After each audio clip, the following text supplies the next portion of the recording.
Hi everyone, today we're reading chapter 1 of Ed Mylett's MAXOUT ebook. Now, if you want to continue listening to the rest of the book, subscribe and follow me. I am not going to be reading the entire book. I just want to give you the nuggets and the parts that really changed my life. This is a new series that I'm starting.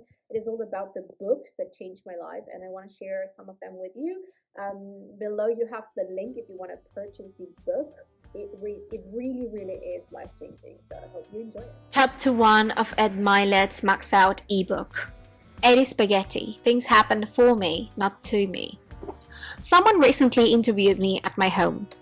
After looking around at all the material blessings, the big house, fast cars, and nice things, they asked me what I appreciate the most about my home on a daily basis. The obvious answer, the one that is pretty hard to miss, is the fact that my backyard is the ocean. That's a pretty great thing, but honestly, a close second is pulling the shower faucet on every morning and having the water hit me in the face.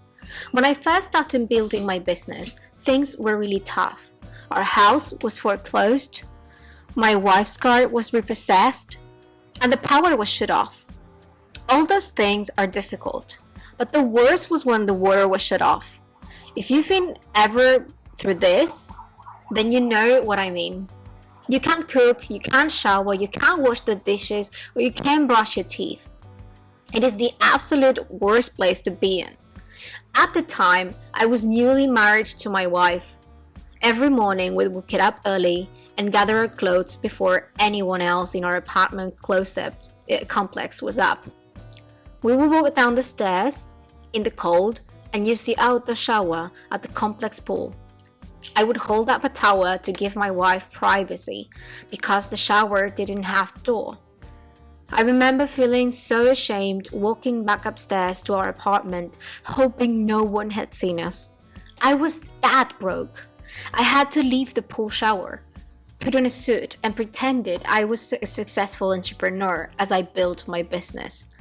I fought a mental and emotional battle of chasing my dream while I struggled through the nightmare of my reality. Entrepreneurship is riddled with false starts. You'll take a couple of steps forward, get a little success, and then you'll face an obstacle that pulls you back. However, it is all not that bad. You will never be back to square one because each experience is progress. And if you learn a lesson. If you genuinely understand how to achieve real success, you'll recognize what obstacles and setbacks are necessary.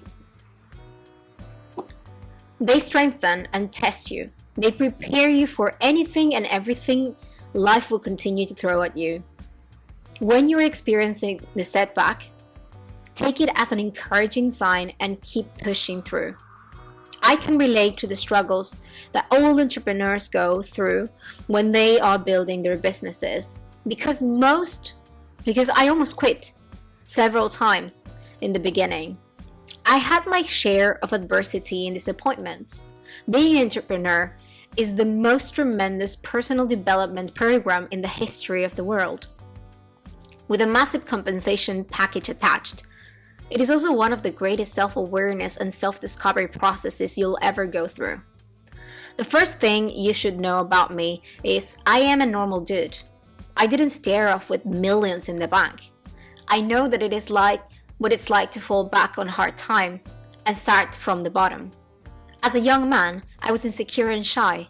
Confidence does not come naturally to me, and I lacked it for most of my youth.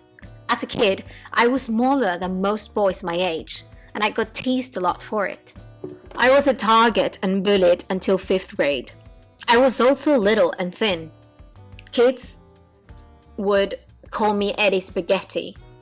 Somewhere along the line, someone was kind enough to compliment that the label with "your meatballs are ready," making it quite a melody when recited. This certainly impacted my identity, making me reclusive, insecure, and self-conscious. When you combine that with shy and introverted nature, it was a recipe for low self-esteem. As I grew up, I developed a passion for baseball. For many children, sports tend to reveal certain physical gifts. and shine a light on them. It gives kids a place to belong and show a capacity that they may not have seen inside themselves before. My gift was speed and strong hand-eye coordination. I became a solid hitter. My skills strengthened as I grew. And throughout high school, it was clear that I was good enough to take it further.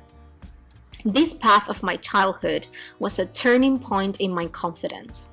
Being good at something improves confidence. I developed my skills even more and began to see myself as a winner. I put in the work, so I expected to win. I continued to play in college but experienced an injury that will end up my baseball career permanently.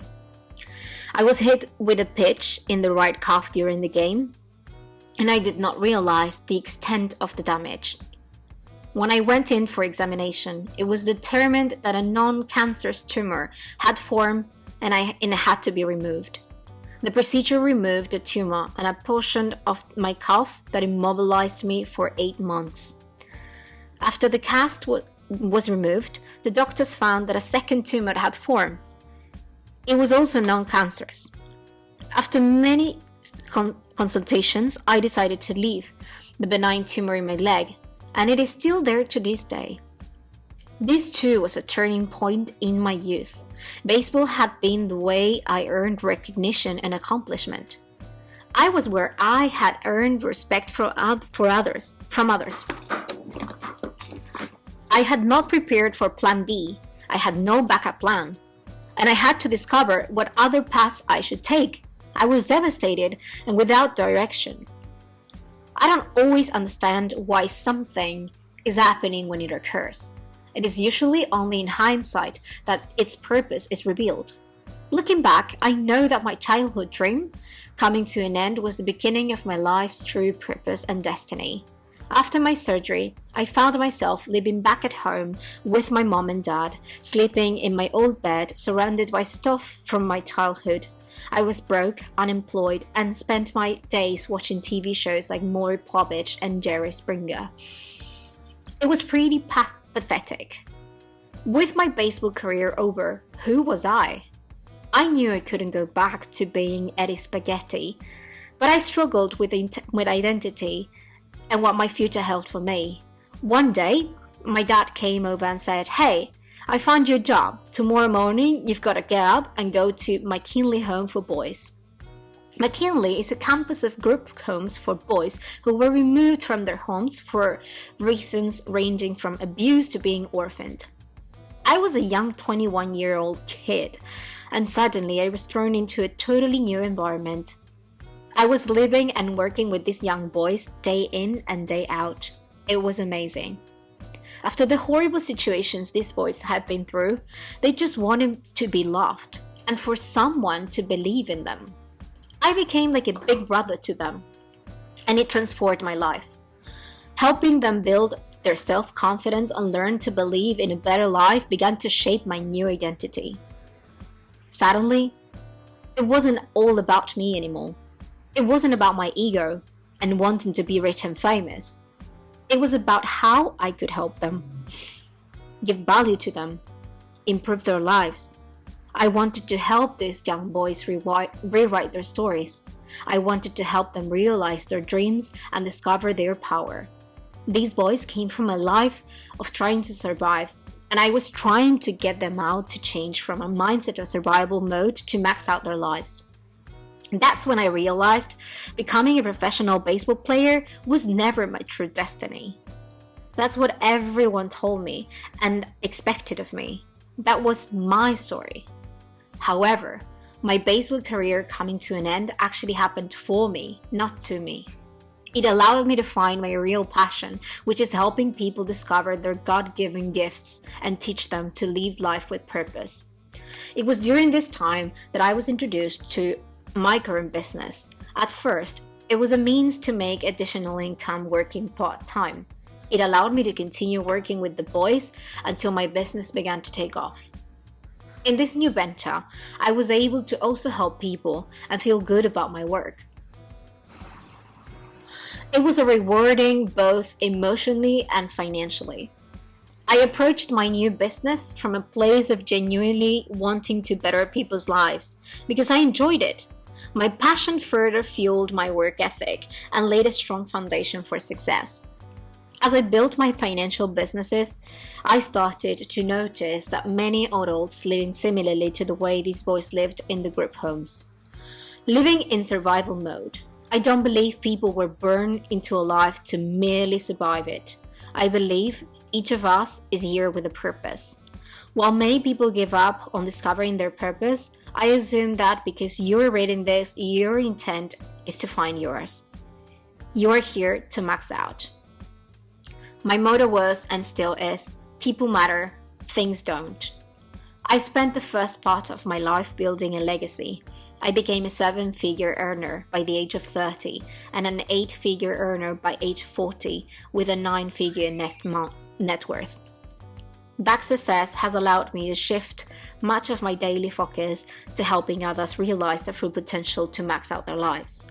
About a year ago, I made a decision to publicly share the knowledge that I've gained throughout the years of building my career, being a peak performers expert and coaching in some of the top athletes and entrepreneurs in the world. Prior to that, I had lived an intentionally private life. I'm naturally an introverted person and fairly quiet, so this was a big transition for me.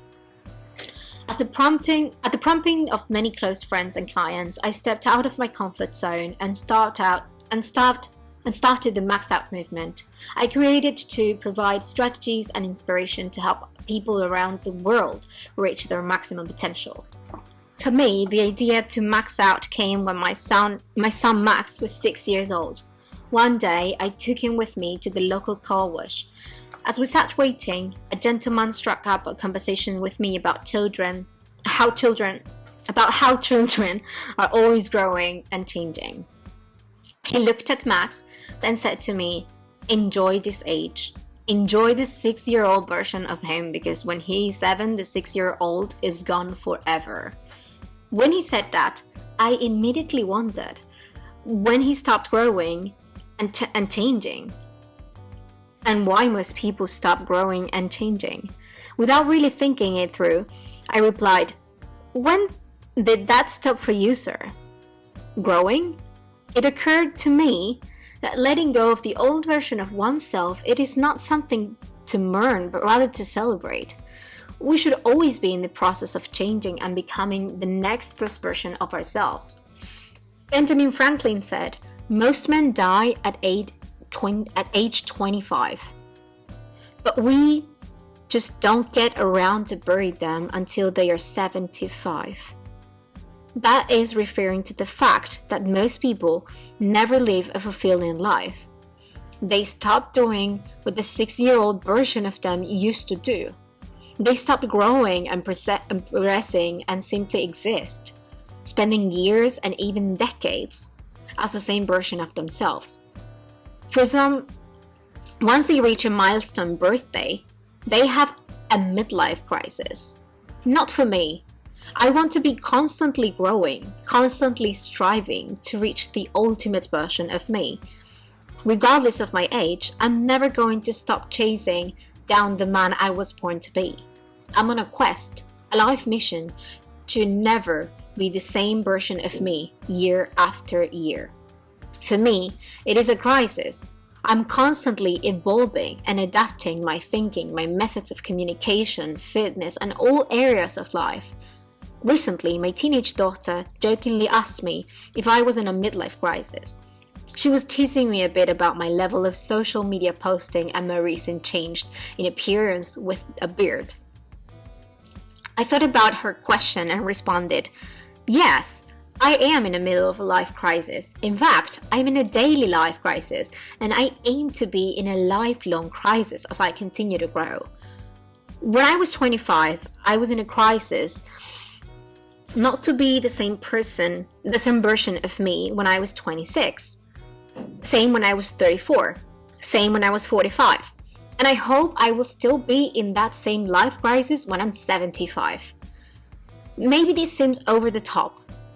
For the average person, it absolutely is. Not everyone is interested in achieving their maximum potential. This book is for the crazies. The ones that wake up in the morning wanting to be better than they were yesterday. The ones that can turn it off, and even if they try it. The ones that will not accept less than giving to their all. The ones that want to max out. End of chapter 1.